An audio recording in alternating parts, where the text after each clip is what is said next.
England ও ওয়েলসের জনসংখ্যার record অভিবাসনের কারণে 2022 সালের মাঝামাঝি থেকে 2023 সালের মাঝামাঝি 6,10,000 বেড়ে 6,90,00,000-এ পৌঁছে।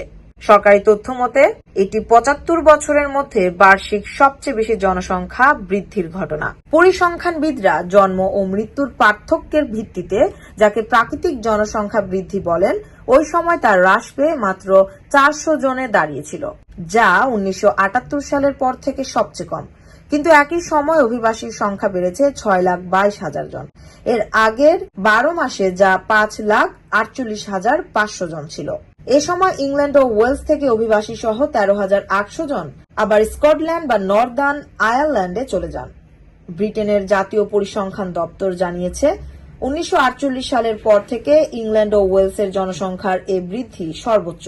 দ্বিতীয় বিশ্বযুদ্ধের পরে জন্মহারে হঠাৎ বৃদ্ধি এবং বিদেশে কর্মরত ব্রিটিশ সামরিক সদস্যরা দেশে ফিরে আসার ফলে জনসংখ্যা 15 লাখ বৃদ্ধি পেয়েছিল। 2022 সালের মাঝামাঝি পুরো যুক্তরাজ্যের জনসংখ্যা ছিল 6,76,00,000। 2023 সালের তথ্য এখনো পাওয়া যায়নি, তবে ক্রমবর্ধমান জনসংখ্যার সঙ্গে তাল মিলিয়ে অর্থনৈতিক উৎপাদন হয়নি।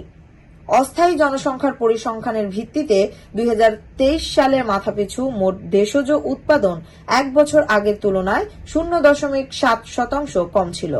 2022 সালে যুক্তরাজ্যে মোট অভিবাসীর সংখ্যা রেকর্ড 7,64,000-এ পৌঁছে। 2023 সালে 10% কমে তা 6,85,000-এ দাঁড়ায়। তবে ব্রেক্সিট গণভোটের ঠিক আগে 2015 সালে এর মাত্রা দ্বিগুণেরও বেশি ছিল। ইউরোপীয় ইউনিয়ন ছাড়ার পক্ষে ভোট দেয়া অনেক ব্রিটিশ নাগরিকের মূল লক্ষ্য ছিল অভিবাসন কমানো। ব্রিটেনের পূর্ববর্তী কনজারভেটিভ সরকার বলেছিল তারা অভিবাসন হ্রাস করতে চায়।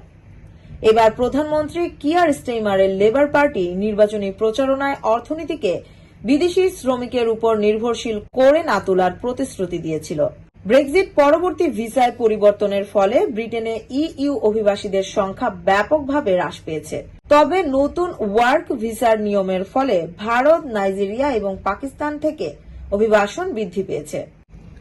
ইংল্যান্ড ও ওয়েলসের জনসংখ্যার রেকর্ড অভিবাসনের কারণে 2022 সালের মাঝামাঝি থেকে 2023 সালের মাঝামাঝি 6,10,000 বেড়ে 6,90,00,000-এ পৌঁছে।